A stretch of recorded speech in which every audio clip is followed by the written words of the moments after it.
तो चलिए आज स्टार्ट करते हैं मैक्रो इकोनॉमिक्स का एक नया टॉपिक। और फर्स्ट चैप्टर है, यहाँ पे हम मैक्रो इकोनॉमिक्स का स्टार्ट करेंगे जिसका नाम है मनी। यहाँ पे जो हम चीज़ों को कवर करेंगे, पहले हम सबसे पहले कॉन्सेप्ट को कवर करेंगे, देन उसके बाद हम एमसीक्यूज को कवर करेंगे, देन उसके बाद हम रीजन बेस्ड और एनालाइज को कवर करेंगे। तो चलो स्टार्ट करते हैं कि मनी है क्या। मनी वो चीज़ है जो आपको चीज़ों को एक्सचेंज करने में मदद करता है। जब भी आपको कोई भी चीज़ खरीदनी या बेचनी है, उस खरीदने और बेचने के प्रोसेस को कंप्लीट करने में मनी आपकी मदद करता है। As simple as that. Money खरीदने और बेचने में क्या कर सकता है भाई? खरीदने और बेचने में दो चीज़ें की जा सकती हैं, या तो गुड्स या फिर सर्विस। ठीक है, तो मनी की डेफिनेशन देखते हैं। Thing which is commonly accepted, जो इजीली एक्सेप्ट किया जा सके as a medium of exchange. अगर मैं इंडिया की बात करूं तो इंडिया में रुपीस चलता है और यूएसए में चलता है डॉलर। तो वहां की मनी वही है और इंडिया की मनी हमारी रुपी है। अच्छा, आज से कुछ साल पहले मनी नहीं चला करता था, बाटा सिस्टम चला करता था। यहाँ पे रेड कलर की एक वर्ड में आप देख सकते हैं बाटा सिस्टम। तो ये बाटा सिस्टम होता क्या था और ये चलता कैसे था, इसके बारे में थोड़ा सा भी पढ़ेंगे। उससे पहले जानते हैं कि हमारे जो इंडियन करेंसीज हैं वो किस किस प्रकार से है।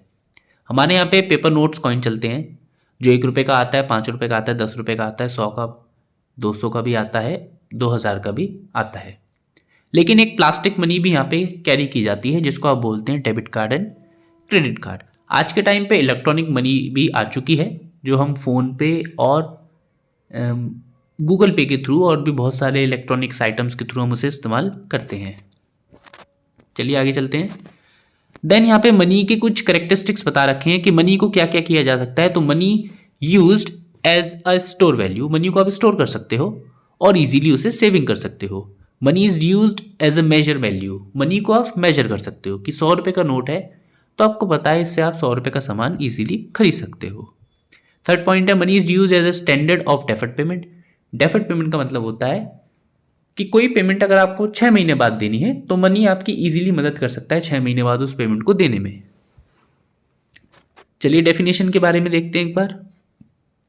Money is what money does, money वो है जो मनी का काम करता है। It is defined as a instrument that serve as a medium of exchange, ये वो इंस्ट्रूमेंट है जो एक्सचेंज करने में आपकी मदद करता है। तो चलिए एक और टॉपिक आता है यहाँ पे जिसका नाम है बार्टर सिस्टम ऑफ एक्सचेंज। तो बार्टर सिस्टम ऑफ एक्सचेंज बोलता क्या है?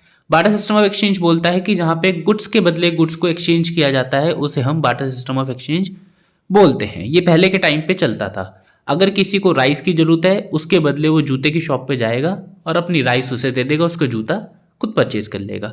इसको हम सीसी इकोनॉमी भी कहते हैं। सीसी इकोनॉमी क्या है? सीसी इकोनॉमी का मतलब है C stand for the community, commodity for commodity. C economy is the one which commodities are exchanged for the commodities or in which goods are exchanged for the goods. जहाँ पे commodity के बदले commodity और goods के बदले goods को exchange किया जाता है। ओके, तो इस सिस्टम में ऐसी क्या क्या बुराइयां थी जिसकी वजह से सिस्टम बंद करने के बाद मॉनेटरी सिस्टम एक्सचेंज को लागू किया गया। तो इसकी बुराइयां जानते हैं या इसमें क्या क्या कमियां थी। तो पहला है डबल कोइंसिडेंस ऑफ वांट्स। इसकी जो सबसे बड़ी दिक्कत थी वो ये थी कि इसमें डबल कोइंसिडेंस ऑफ वांट्स था। मतलब एक टाइम पे दो लोगों को सेटिस्फाई करना था। फॉर एग्जांपल, अगर मेरा काम जूते का है, किसी और का काम चावल का है, तो मुझे उसके चावल की नीड है तो मैं उसके पास जाऊंगा, मैं उसे कहूँगा कि भाई मुझे अपने चावल दे दो। लेकिन हो सकता है उसे मेरे जूतों की नीड ना हो, तो वो कहेगा मुझे तो तेरे जूते नहीं चाहिए। इस वजह से क्या होगा, सेल ऑन परचेज नहीं हो पाएगा। क्यों? क्योंकि डबल कोइंसिडेंस ऑफ वांट्स नहीं बन पा रहा। एक ही टाइम पे दोनों को सेम लेवल पे सेटिस्फेक्शन नहीं मिल रहा, तो एक बहुत बड़ी प्रॉब्लम थी। तो क्या लिखा है रेड कलर की लाइन में? डबल कोइंसिडेंस वांट्स इंप्लाइज, मानना है that the two individual are in the position of such goods which they are willing to exchange for the satisfaction of their wants. कि दोनों इंडिविजुअल को same level का satisfaction चाहिए अपनी अपनी wants को पूरा करने के लिए, जो कि मुश्किल था। Then second point, lack of common unit value. जो भी हम गुड्स एक दूसरे के साथ एक्सचेंज कर रहे थे उसमें कॉमन यूनिट वैल्यू का पता लगा पाना बड़ा मुश्किल था। फॉर एग्जाम्पल, किसी का काम सब्जियों का है और मेरा काम गोल्ड का है, तो मैं अपना गोल्ड सब्जी के थ्रू एक्सचेंज कर रहा हूँ, तो यहाँ पे जो कॉमन यूनिट वैल्यू है वो जस्टिफाई नहीं कर पा रही, क्योंकि गोल्ड की वैल्यू ज़्यादा होती है compare to vegetables. Then third, difficulty of future payment और कॉन्ट्रेक्चुअल पेमेंट। डिफिकल्टी होती है फ्यूचर पेमेंट करने में। अगर आपको पैसे की पेमेंट करनी है तो आप इंस्टॉलमेंट में इजीली पेमेंट कर सकते हो, लेकिन गुड्स की इंस्टॉलमेंट में पेमेंट कर पाना मुश्किल होता है। फोर्थ में आते हैं, difficulty of storage value of and transfer of value. Goods को स्टोर कर पाना मुश्किल होता है, क्योंकि हर प्रकार के गुड्स की अपनी अपनी एक टाइम पीरियड होता है। वेजिटेबल और फ्रूट्स 3 या 4 दिन में खराब हो जाते हैं, मिल्क 1 दिन में खराब हो जाता है, लेकिन मनी में ऐसा कुछ नहीं है। मनी कभी भी खराब नहीं होता। मनी को ट्रांसफर करना भी इजीली होता है कंपेयर टू गुड्स। तो ये 4 कारण थे जिनकी वजह से बार्टर सिस्टम आज के टाइम पे ऑलमोस्ट खत्म हो चुका है और पूरी तरीके से हम मॉनेटरी सिस्टम ऑफ एक्सचेंज के ऊपर डिपेंडेंट हो चुके हैं। चलिए आगे चलते हैं। आगे जो टॉपिक है वो है फॉर्म्स ऑफ मनी, जो इंपॉर्टेंट है। 4 प्रकार की मनी की जाती है जिसके थ्रू आप मनी को पहचान सकते हो। पहला है फेथ मनी। फेथ मनी वो मनी होती है जो गवर्नमेंट के द्वारा एथोराइज की जाती है। तो क्या हम लिखा है, faith money refer to that money which are issued by or authorise by the government. For example 100 रुपये का नोट, जितने भी कॉइन्स और नोट हमारे देश में चलते हैं उसे हम फिएट मनी बोलते हैं। देन उसके बाद आता है फिड्यूशियरी मनी। फिड्यूशियरी मनी वो मनी होता है जो मनी जैसा ही होता है लेकिन मनी नहीं होता। फॉर एग्जाम्पल चेक, कि भाई काम तो वो मनी जैसा कर देगा लेकिन एक्चुअली वो मनी है नहीं। अगर किसी को आपको 1 लाख रुपए देने हैं, आपके पास मनी नहीं है, तो आपने बैंक से चेक काट के 1 लाख रुपए उसे दे दिया, तो वो भी मान लिया जाएगा कि वो भी काम उसने पैसों का कर दिया। That is called fiduciary money. Then उसके बाद आते हैं फुल बॉडीड मनी और credit money. Full bodied money का मतलब होता है जहाँ पे, यहाँ पे देखते हैं, देखिए एक पिंक कलर का ब्लॉक दे रखा है यहाँ पे। फुल बॉडीड मनी का मतलब है जहाँ पे मनी वैल्यू कम्युनिटी वैल्यू के बराबर होती है। और क्रेडिट मनी में क्या होता है, क्रेडिट मनी में होता है जहाँ पे मनी वैल्यू ज़्यादा है और कमोडिटी की वैल्यू कम है। फॉर एग्जाम्पल 10 रुपये का नोट, अगर 10 रुपये का नोट मैं कागज़ की फॉर्म में कबाड़ी वाले को बेचूं तो उसकी कमोडिटी की वैल्यू कुछ भी नहीं है, कोई मुझे उसके 50 पैसे भी नहीं देगा। लेकिन 10 रुपये का अगर मैं सामान खरीदने जाऊंगा तो उसकी वैल्यू ज़्यादा होगी। तो इसलिए क्या है, मनी वैल्यू ज़्यादा होती है, कमोडिटी वैल्यू कम होती है। इसका मतलब सिंपल एज डैट ये है। चलिए आगे चलते हैं। Supply of money. Supply of money का मतलब क्या है, या फोकस जोन में अच्छे से पढ़ेंगे इसे। Supply of money includes only that stock of money which are held by the people. Supply of money simple है, ये वो मनी है जो पब्लिक के पास इस समय है। अदर देन, किसे छोड़ना है आपको, other than supplies of money themselves. In other word supply of money refer to that stock of money which are held by those, ये वो है whose demand money not by use who supplies money. तो इसमें 2 चीजें include नहीं होंगी। यहाँ पे देखिए क्या लिखा है, पहला है stock of money held by the government और stock of money held by the banking system. तो इसका मतलब ये है कि वो पैसा जो पब्लिक के पास है सिर्फ वही सप्लाई ऑफ मनी है।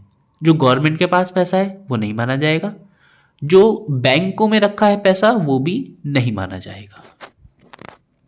ठीक है। Measurement of money supply. अगर आपको हमारी कंट्री की मनी सप्लाई चेक करना है कि मतलब हमारे कंट्री में पूरे देश में कितना पैसा है, तो उसके 4 तरीके हैं, M1, M2, M3, M4। यहाँ पर M1 दे रखा है, M2, M3, M4 लास्ट में पढ़ेंगे, आपके वो लास्ट में दे रखा है बुक में,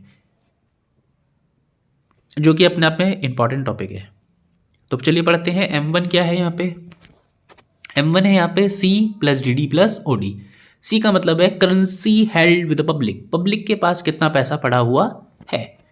DD का मतलब है डिमांड डिपॉजिट, कि डिमांड डिपॉजिट की फॉर्म में लोगों ने बैंकों में कितना पैसा डाल रखा है। डिमांड डिपॉजिट होता है कि जब पब्लिक अपनी मर्जी से बैंकों में पैसे डालती है और अपनी ही मर्जी से पैसे को विड्रॉल कर लेती है। देन उसके बाद आता है OD। OD का मतलब है अदर डिपॉजिट। ये 3 प्रकार से होगा। पहला, कितना लोगों ने नाबार्ड जैसे बैंकों में अपना पैसा डिपॉजिट कर रखा है। नाबार्ड क्या होता है जी, national bank agriculture and rural development. ये वो बैंक्स होते हैं जो खेती बाड़ी के लिए स्पेशल बनाए जाते हैं। सेकंड है demand deposit with RBI of foreign central bank end of the foreign government, कि कितनी फॉरेन गवर्नमेंट और फॉरेन सेंट्रल बैंक्स ने हमारे RBI में पैसा डिपॉजिट कर रखा है। सेकंड एंड देन थर्ड, कितने financial institution like IMF, international monetary funds and world bank ने हमारे RBI में पैसे को डिपॉजिट्स कर रखा है? तो ये तीनों चीज़ें इंक्लूड हैं। देन उसके बाद यहाँ पे आता है एक छोटा सा टॉपिक, ग्रॉस डिमांड डिपॉजिट और net demand deposit. Gross demand deposit और नेट डिमांड डिपॉजिट में एक छोटा सा डिफरेंस है।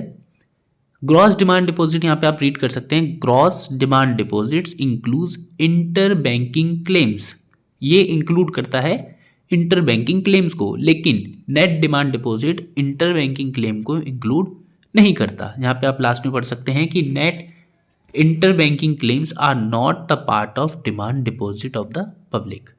ये इंटर बैंकिंग क्लेम्स क्या होता है? इंटर बैंकिंग क्लेम्स का मतलब है कई बार अगर कोई एक बैंक किसी मुसीबत पे चल रहा है या किसी नुकसान में चल रहा है तो वो उस बैंक से कनेक्शन बनाता है जो प्रॉफिट मेकिंग है, जो प्रॉफिट में चल रहा है, और उससे कहता है कि जो भी तेरा प्रॉफिट का मार्जिन है उसका कुछ मार्जिन तू हमें दे दे ताकि हमारा बैंक अच्छे से सर्वाइव कर पाए।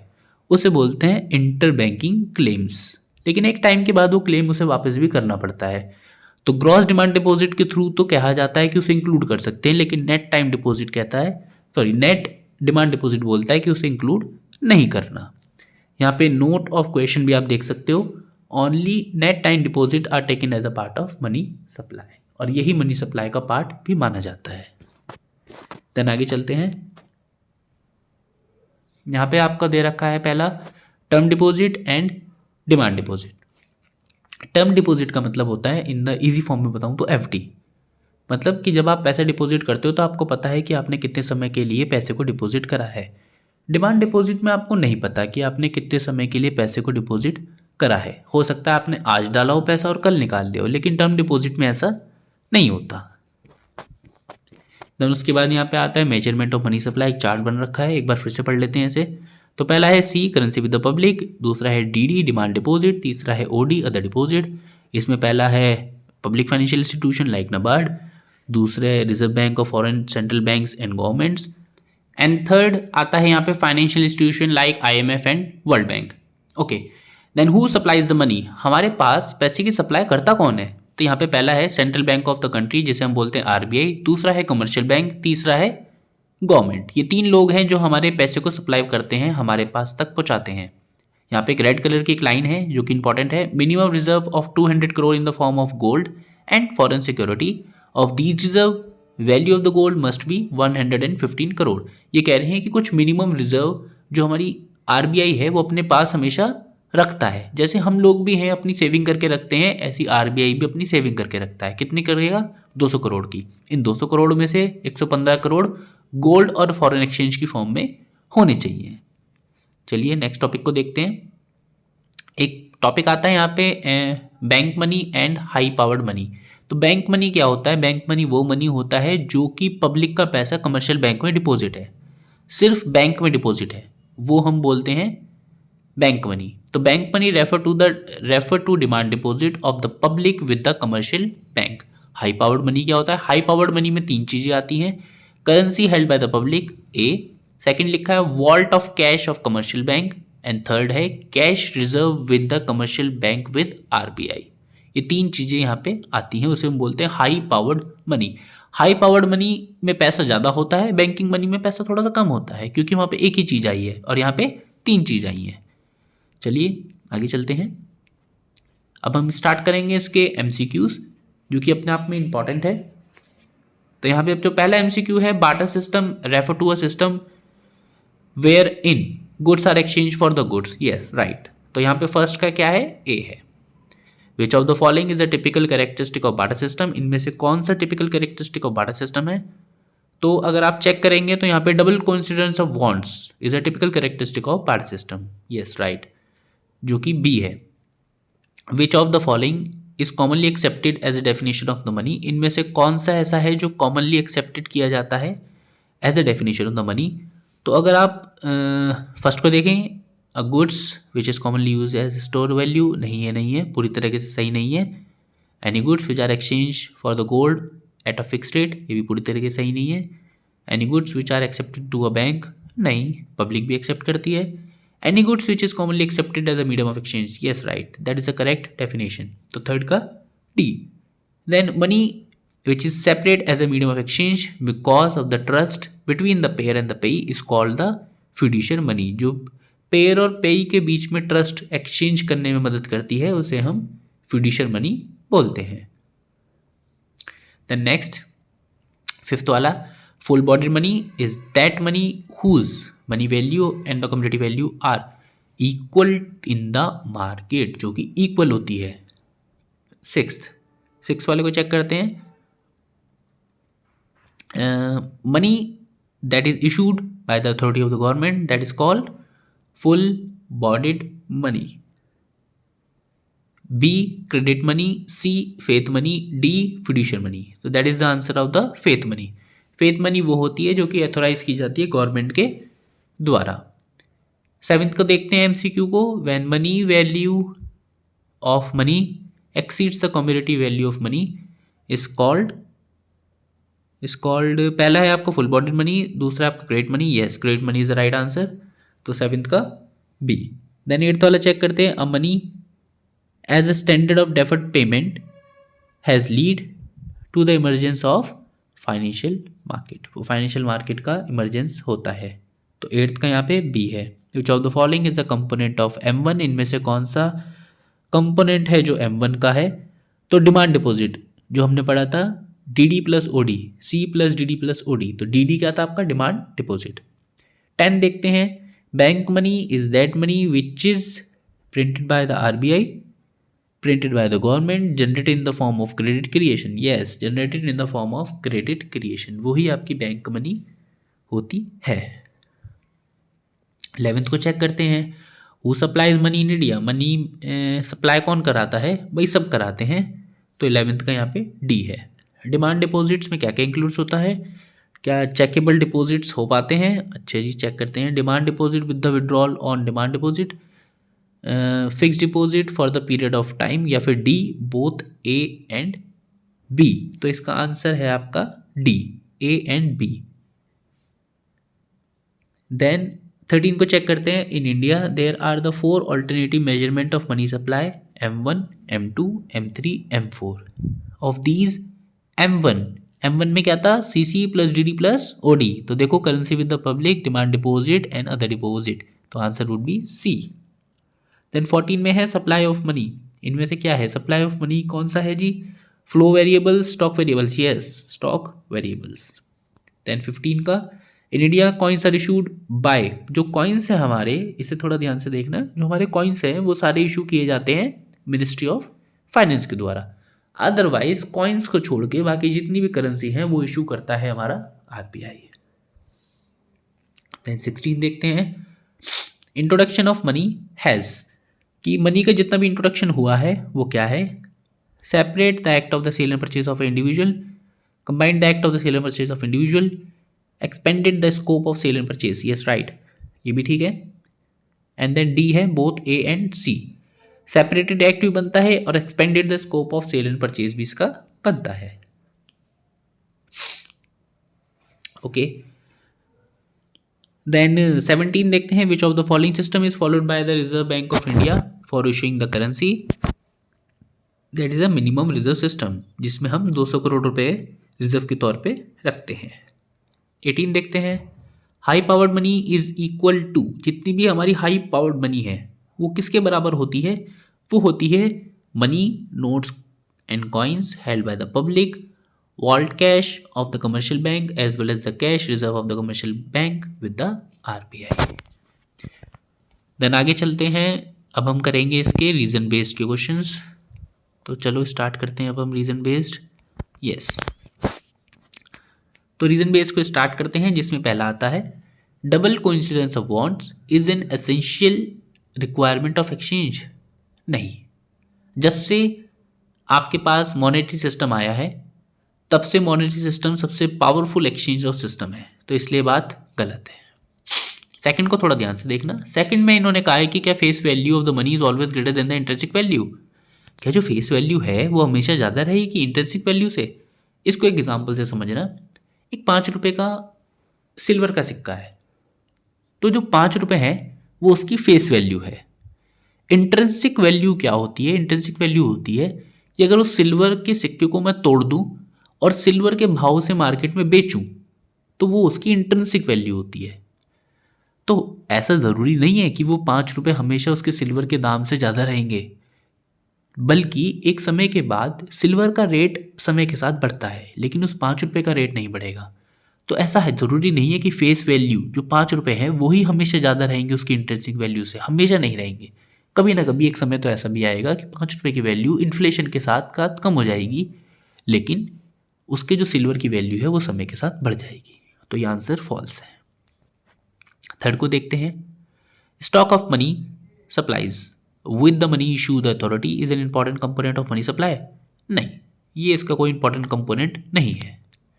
Faith money is same as a fiduciary money. नहीं, फेथ मनी अलग होता है और फिड्यूशियर मनी अलग होता है, इसलिए फॉल्स है। Money supply includes demand deposit of the public with the commercial bank. हाँ जी, बिल्कुल सही बात है, मनी सप्लाई में डिमांड डिपॉजिट इंक्लूड्स होता है, that is true. Double coincidence of bonds is a typical feature of monetary system of exchange. नहीं, double coincidence of bonds of तो बाटा सिस्टम का एक फीचर है, मॉनेटरी सिस्टम ऑफ एक्सचेंज का नहीं है, इसलिए फॉल्स है। Money has separate tax of sale and purchase. Yes, money का अपना ही एक सेपरेट एक्ट है जिसके बेस पे वो sale and purchase of a individual के बीच में चीज़ों को एक्सचेंज कराने में हमारी मदद करता है।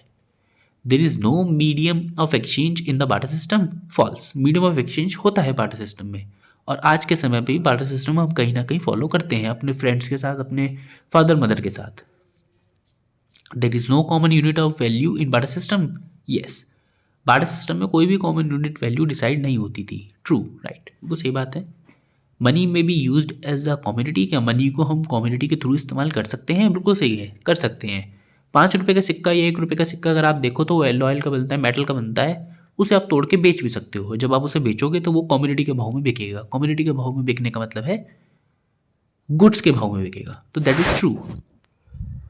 देन 11th आता है, credit money is a money receive credit from the bank. No, credit money कोई उधार मनी नहीं है। क्रेडिट मनी का मतलब है कि जहाँ पे उसकी कम्युनिटी की वैल्यू उसकी मनी उसकी क्रेडिट की वैल्यू के बराबर होती है, जहाँ पे फेस वैल्यू इंट्रिंसिक वैल्यू बराबर होती है। Monetary system of exchange facilitate much greater exchange than the barter system. Yes, बिल्कुल सही बात है, मॉनेटरी सिस्टम ऑफ एक्सचेंज आज के टाइम पे बड़ा हो चुका है बाटा सिस्टम से, बिल्कुल सही बात है। M1 includes only note and coin. खाली नोट एंड कॉइन इंक्लूड होते हैं? नहीं, C+DD+OD इज द M1। 14 को चेक करते हैं। Money supply in the economy refer to only the faith money issued by the RBI। नहीं, मनी सप्लाई केवल वही नहीं है जो faith money issued by the RBI है, इसके अलावा भी बहुत सारे ऐसे प्रोसेस हैं, जैसे फिड्यूशियर मनी हो गया आपका, या फिर आज के टाइम पे ऑनलाइन ट्रांजैक्शन सिस्टम आ गया, ये सारे भी इसमें इंक्लूड होते हैं। 15 को चेक करते हैं। Commercial bank play no role in the banking in the stock of money supply in the economy. क्या कमर्शियल बैंक कोई भी रोल प्ले नहीं कर रहा है? नहीं, कमर्शियल बैंक प्ले रोल कर रहा है, हमारे साथ डीलिंग करता है, तो क्या उसका भी एक अपना ही रोल है? तो इसलिए बात गलत है। 16 देखते हैं। Cash reserve with the bank are the important component of money supply. कि जितना भी कैश रिजर्व बैंक के साथ किया जा रहा है वो इंपॉर्टेंट कंपोनेंट है मनी सप्लाई का? नहीं, सिर्फ कैश रिजर्व नहीं है, और भी बहुत सारे तरीके हैं जिसके थ्रू मनी सप्लाई की जाती है। सिर्फ cash reserve is not a part of the important component of money supply, इसलिए बात गलत है। चलिए हॉट्स एंड एप्लीकेशंस पे आते हैं। अभी हमने 16 क्वेश्चंस करे हैं। ओके, तो पहला क्वेश्चन है यहाँ पे, what is meant by the ideal supply of money. कि आप आइडियल सप्लाई ऑफ, तो देखिए यहाँ पे आंसर भी लिखा है no, the given statement is false. ये बात बिल्कुल गलत है। In good old days when coins were made of the gold and the silver, जब पुराने ज़मानों में गोल्ड और सिल्वर के कॉइन हुआ करते थे, तब उस टाइम पे गोल्ड और सिल्वर की वैल्यू उस नॉर्मल फेस वैल्यू से ज़्यादा हुआ करती थी। देन थर्ड पे आते हैं, is it true that the high powered money refer to the cash reserve of the commercial bank with the central bank. या हाई पावर्ड मनी वो होती है जो कैश रिजर्व की जाती है कमर्शियल बैंक के पास? नहीं, हाई पावर्ड मनी 3 चीज़ों से बनती है, currency with the public, vault of the cash of the commercial bank, और the cash reserve of the commercial bank with the RBI। इन 3 चीज़ों को मिला के हाई पावर्ड मनी बनाई जाती है। Fourth, money become of the community when intrinsic value of the money exceeds the face value. Money क्या कमोडिटी बन जाएगी, मतलब गुड्स बन जाएगी जब उसकी इंट्रिंसिक वैल्यू उसकी फेस वैल्यू से ज़्यादा होगी? हाँ जी, बिल्कुल सही बात है। इंट्रिंसिक वैल्यू क्या होती है कि जब आप उस सिक्के को तोड़ के बेच दोगे, तो जब आप सिक्कों को तोड़ के बेचोगे तो उसे गुड्स की फॉर्म में तो बेचोगे, तो हाँ मनी कमोडिटी बन जाएगी। राइट, बिल्कुल सही है। देखिए आंसर भी वही लिखा है, yes the above statement is correct because when the intrinsic value exceeds the face value of the money. Fifth, a curb on the high powered money. Curb का मतलब होता है किसी भी चीज़ को रोकना। High powered money will leave the curve of the on the creation of the credit by the commercial bank in the economy. क्या आप एग्री करते हैं? हाँ जी, बिल्कुल करते हैं। हाई पावर्ड मनी का मतलब है कि हाई पावर्ड मनी को रोक लिया गया है, इसकी वजह से जो लोगों पे उधार जाने की क्षमताएं थी, क्या वो भी कम हो जाएगा? हाँ जी, बिल्कुल कम हो जाएगा। Yes yes the given statement is true. This is because high powered money includes currency, क्योंकि उसके पास पैसा होता है। और अगर आप वहाँ का पैसा ही रोक दोगे तो पब्लिक पे पैसा कैसे आएगा? पब्लिक पे पैसा नहीं आएगा तो उधारी नहीं आएगी, उधारी नहीं आएगी तो पब्लिक डिमांड नहीं कर पाएगी with the public as well as the cash reserve of the commercial bank with the RBI। Okay, analyse and evolution. इसके 3 क्वेश्चन हैं जो कि इजी हैं। एक्चुअल में 2 दे रखे हैं, 3 भी नहीं है। तो चलिए फर्स्ट क्वेश्चन को स्टार्ट करते हैं यहाँ पे एनालाइज एंड इवोल्यूशंस में। फर्स्ट है explain how introduction of the money has lead to the expansion of the market. कि जब से मनी इन्वॉल्व हुआ है मार्केट में, तो मनी के आने से क्या मार्केट एक्सपेंड हुआ है, मार्केट फैला है? हाँ जी, बिल्कुल फैला है। क्योंकि मनी से पहले हम बार्टर सिस्टम को फॉलो किया करते थे और बार्टर सिस्टम में कुछ ना कुछ लिमिटेशंस थी जिसकी वजह से हमें दिक्कत हुआ करती थी। उन लिमिटेशंस को पूरी करने के लिए मनी ने मार्केट को एक्सपेंड करा है। लिमिटेशन बार्टर सिस्टम में कई सारी थी, जैसे डबल कोइंसिडेंस ऑफ वांट्स और बहुत सारी ऐसी दिक्कतें, जैसे स्टोरेज की वैल्यू हो जाना। लेकिन मनी में ऐसी कोई भी दिक्कतें यहाँ पे नहीं थी। यहाँ पे सेकंड पॉइंट ऑफ चेक कर सकते हैं, money has lead the emergence of the financial market. Money की वजह से फाइनेंशियल मार्केट लीड करा है, जिसमें आपका बैंकिंग सिस्टम भी इन्वॉल्व हो गया है। पहले बैंकिंग सिस्टम जैसी कोई भी चीज़ यहाँ पे नहीं थी। और थर्ड क्या है, यहाँ पे FDI जैसी फॉरेन डायरेक्ट इन्वेस्टमेंट पॉलिसीज भी अब ईजिली अवेलेबल हो चुकी हैं। पहले फॉरेन डायरेक्ट इन्वेस्टमेंट जैसी कोई भी चीज़ें ईजिली पॉसिबल नहीं हो पाती थी जब तक बार्टर सिस्टम फॉलो किया जाता था। देन स्टार्ट करते हैं second question. Do you agree with the view that the excess of money supply hindering the process of the economic growth? Yes, बिल्कुल सही बात है। जितना ज़्यादा मनी सप्लाई होगा हमारा इकोनॉमिक ग्रोथ उतना ही ज़्यादा होगा। मेरा आंसर सेम है जैसा हमने फर्स्ट में करा था, इसे रीड कर लीजिएगा। देन उसके बाद लास्ट का एक टॉपिक रह गया हमारा, यस M2, जहाँ पे हमने M1 पढ़ा था, C+DD+OD। M2 होता है जहाँ पे M1 भी आएगा प्लस जितना भी डिपॉजिट किया गया है पोस्ट ऑफिस में सेविंग बैंक अकाउंट में। M3 क्या होता है? M3 होता है M1 plus net time deposit. Net time deposit मतलब FDs, लेकिन आपको FD नहीं लिखना, आपको नेट टाइम डिपॉजिट ही लिखना है। देन M4 आता है M3 plus total deposit with the post office saving. कितना पोस्ट ऑफिस में टोटली सेव हुआ है। अगर मैं नैरो मनी की बात करूं तो M1 और M2 आपका नैरो मनी है, ब्रॉडर मनी है आपका M3 और M4। Then Indian monetary system, हमारा इंडियन मॉनेटरी सिस्टम 2 चीज़ों के बेस पे चलता है। यहाँ पे हमारे पास मेटल कॉइन्स होते हैं और पेपर करेंसी हम यूज करते हैं। देन लास्ट कॉन्सेप्ट है आपका the concept of liquidity. Liquidity का मतलब है वो चीज़ जो जल्दी पैसे में कन्वर्ट हो जाए। फॉर एग्जाम्पल मेरे पास एक सेकेंड हैंड फ़ोन है और सेकेंड हैंड कार है, तो फ़ोन इजीली बिक जाएगा कंपेयर टू कार। कार को बेचने में मुझे ज़्यादा मशक्क़त करनी पड़ेगी, लेकिन फ़ोन को बेचने में नहीं करनी पड़ेगी। तो मोबाइल फ़ोन आपका easily convertible of liquidity of cash होता है। तो इसी के साथ हमारा मनी चैप्टर ख़त्म होता है। अगली बार हम शुरुआत करेंगे